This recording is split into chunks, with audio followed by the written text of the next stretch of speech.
Many top racing drivers began their careers in go-karts. The little machines, extremely powerful for their size, provide the ideal training for anyone aspiring to a racing career. In almost every way, they behave very much like racing cars.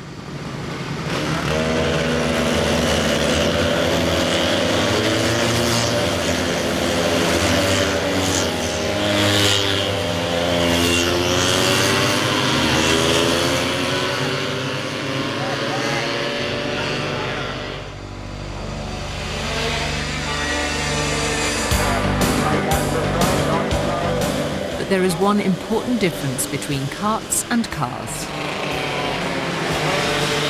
A go-kart has no suspension system.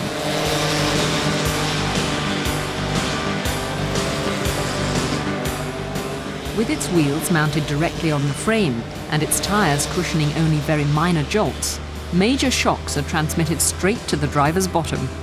Hitting a serious bump in the road can easily throw the kart off course.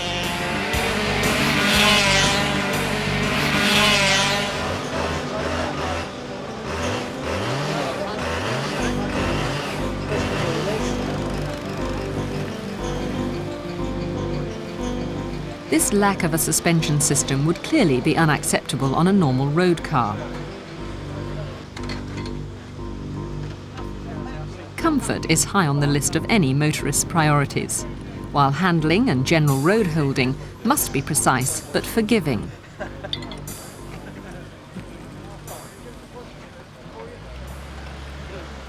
On a car, some road vibration is absorbed by the compressible tyres. Jarring is softened by the sprung seats, not often thought of as having a role in suspension. But road shocks are mainly absorbed by the springs. These contract or expand as the wheels travel over the bumps and hollows in the road.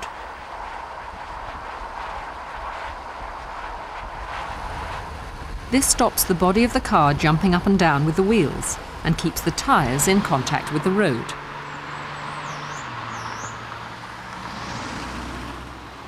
But springs on their own are not enough. This is only too clear if other necessary components called dampers are removed, in this case from the rear. With nothing to prevent it, the springs rebound and the body bounces. It's the dampers, often called shock absorbers, that resist this bouncing. There's almost always one damper controlling the spring's rebound at each wheel. Each damper is an oil or oil and gas-filled strut that can expand and contract. Its inner chamber is divided by a form of piston. When the wheel goes over a bump, the damper contracts. Oil beneath the piston is squeezed through a one-way valve to above the piston. As the spring and therefore the damper start to expand, the one-way valve closes. The oil above the piston can now only return to the lower chamber through a small hole, therefore much more slowly. This resistance is what controls the spring's rebound. But the suspension must do more than absorb road shocks. Its other main task is to control the positions of the wheels. There are three ways a car's wheels should move relative to the body. They rotate, move up and down, and the front wheels pivot as the car is steered. But there are various forces trying to make them drift, tilt, or twist out of their correct positions. If allowed, this would affect handling and road holding. For example, the wheels mustn't be allowed to move backwards or forwards relative to the body as the car accelerates or brakes. It would affect their direction of roll and throw the car offline. And then the wheels mustn't develop too much camber, in other words, tilt too far inwards or outwards. That could mean the whole width of the tyre wasn't in contact with the road. The result of that would be reduced grip and uneven tyre wear. The track, the distance between two wheels of a pair, mustn't vary either at the front or the rear, or there'll be steering problems. The suspension must control these three factors. It must also counteract and limit the effect of weight transference in a car's body. In other words, the tendency to lean to the outside of a bend or roll when cornering, and to rock backwards and forwards or pitch when the car accelerates or brakes. So those are the jobs that any suspension must do. As we'll see, there are many types of system that achieve this. Suspension systems can be divided into two categories. On one hand, there are those based around a rigid axle assembly, a single unit which joins a pair of wheels together. And then there are more recent systems where each wheel is independent of the others. The main advantage of the rigid axle is that it's a simple way of keeping the track constant. However, when used at the front of a vehicle, the steering can develop a mind of its own, as the wheels follow the ground's undulations. The other disadvantage is that as one wheel hits a bump in the ground and rises up, the axle and the other wheel naturally tilt. They are, after all, linked together. This can mean the car's body tilts as well, the result being a less than comfortable ride if the road is bumpy.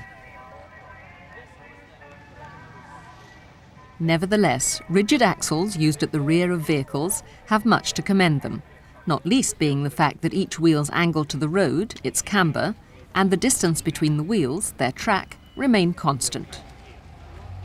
Traditionally, rear suspension on vehicles with rigid rear axles has been based on leaf springs, sometimes set laterally across the vehicle as here, but more often longitudinally.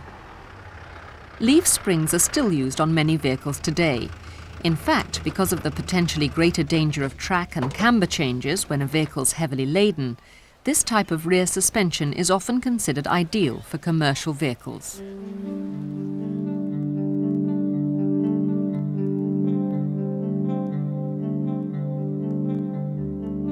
In a typical rigid axle leaf spring suspension, the axle itself is suspended under the body, but it's not attached directly to it.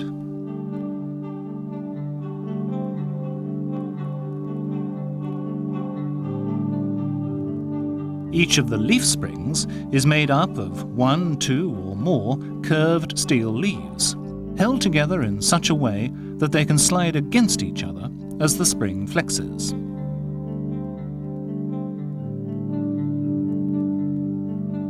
The axle attaches to these springs, which in turn are bolted to the body close to the wheel arches. To take account of its change in length as it flexes, each spring has a hinged fixing or shackle link at its rear end. The dampers are fixed between the axle near the leaf spring and the body, either vertically or angled to avoid intruding too much into the body. It's a simple and robust arrangement, though on some vehicles there can be a drawback. With the brake drums and rear wheels fixed to the end of the axle shaft, under heavy acceleration or braking, the forces generated can cause the whole axle casing to twist fractionally. This can slightly affect the performance of the springs, which in turn may influence handling.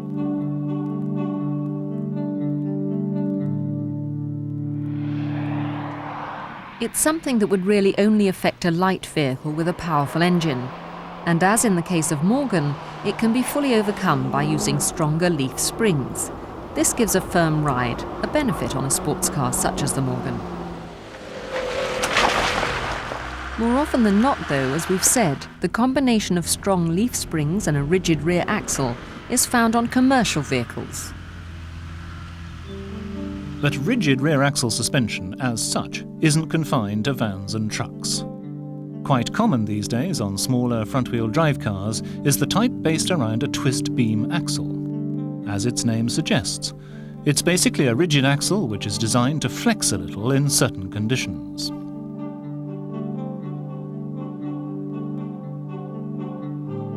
Coil springs between the axle and body absorb road shocks, often with an integral damper which acts as a central strut. This design is based on the widely used McPherson strut. Integral longitudinal arms, which lie at right angles to the main axle beam, bolt to the body to prevent the axle and wheels moving back and forth. The bottom of each suspension strut then bolts to the axle. As on other rigid axle systems, the brakes and wheels are fixed at either end of the axle beam, in this case on the longitudinal arms. Again, it's essentially a simple system, but one that leads to a comfortable ride and good handling qualities. On independent suspensions, each wheel is held in position and sprung independently of the others. When a wheel hits a bump, this allows it to rise up without affecting the others. And when independent suspension is used at the front, this lessens the effect one front wheel can have on the other, and so encourages more precise steering. Maintaining constant track and camber, something that rigid axle suspension ensures, was difficult for some early independent designs. With the car carrying only a driver, the rear wheels could sometimes tilt outwards at the top. This could cause handling difficulties, because body roll on corners would make the inner wheel tilt even further from the upright. Part of the tyre could then lose contact with the road. The opposite was the case with the car fully loaded. Once underway, the weight compressed the suspension, so that the wheels tilted inwards at the top.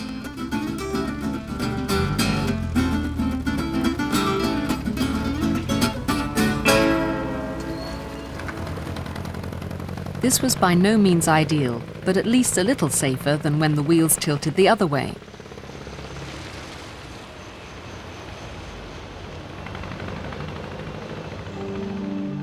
We'll look first at independent front suspension, which is found today on virtually all but heavy goods vehicles. Of the two more common designs, the first is the double wishbone layout. There's an upper V-shaped wishbone that is pivoted on a body subframe.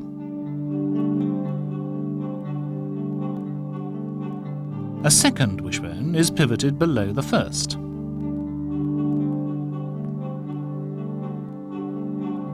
The swivel arm or spindle carrier that holds the wheel on its stub axle fits between the two wishbones on ball joints so it can be turned for steering. This allows the whole arrangement to move easily up and down while keeping the angle of the stub axle constant.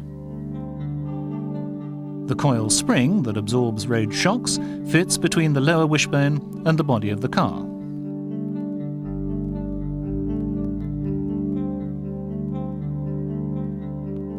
The damper sits inside the coil spring, again mounted between the body and the lower wishbone. An anti-roll bar attaches to the assembly, a component we'll look at in more detail soon. And there's a tie bar that helps stop the wheel moving backwards and forwards relative to the body.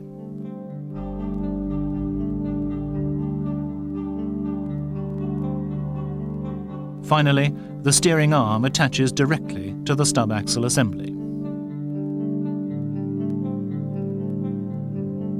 Compared to a rigid axle system, it's certainly more complex in design because alternative ways have had to be found to keep track and camber constant.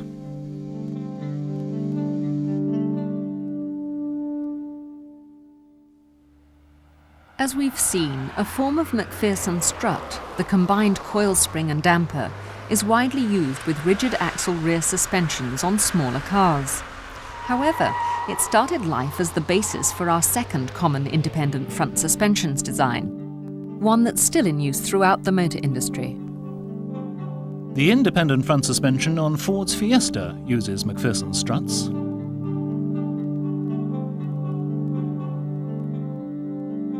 There's a separate body subframe that bolts to the lower part of the body.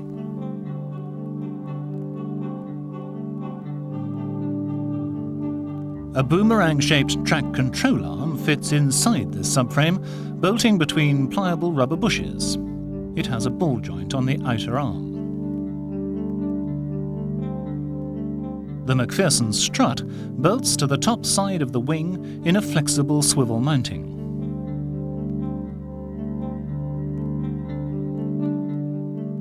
The wheel knuckle bolts to the lower part of the strut and the ball joint on the track control arm, and the transmission's drive shafts pass through the knuckle.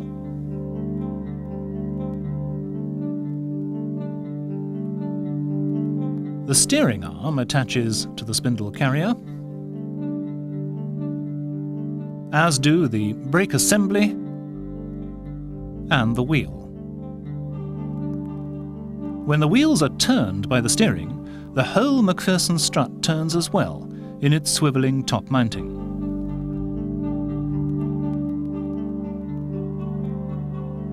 Again, it's a simple system but highly effective, giving good ride and handling and allowing for positive steering.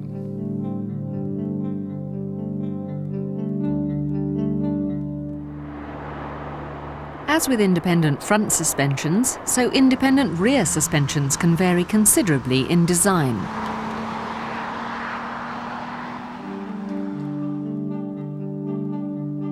Among the more common independent rear suspensions are the trailing arm and the semi-trailing arm arrangements.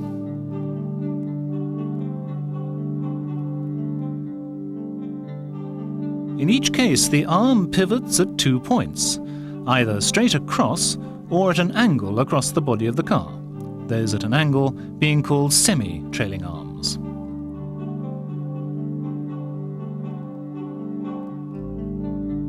Mounted in the car, this pivoting allows the trailing end of the arm to move up and down.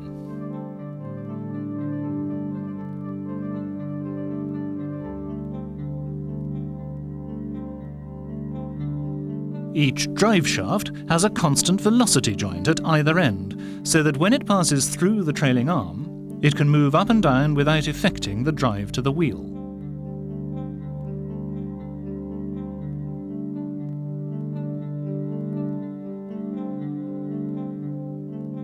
Coil springs are most often used with this type of suspension, the spring fitting between the body and the trailing arm.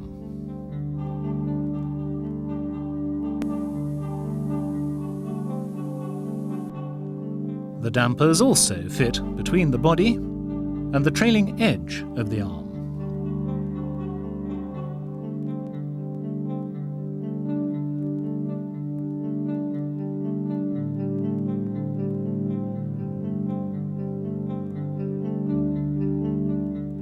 The semi-trailing arm system is designed to produce a controlled amount of change to both camber and track. Trailing arms, those pivoting straight across the body, are not.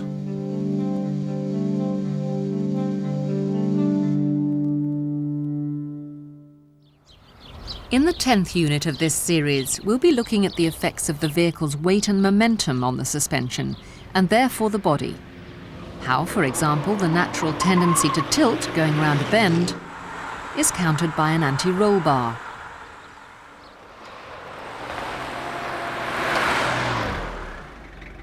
How a relatively consistent level ride can be achieved by hydropneumatic suspension, by a linked suspension, or even variable suspension, adaptive damping. Finally, we'll look at tyres, what they have to cope with, and how they're built to cope with it.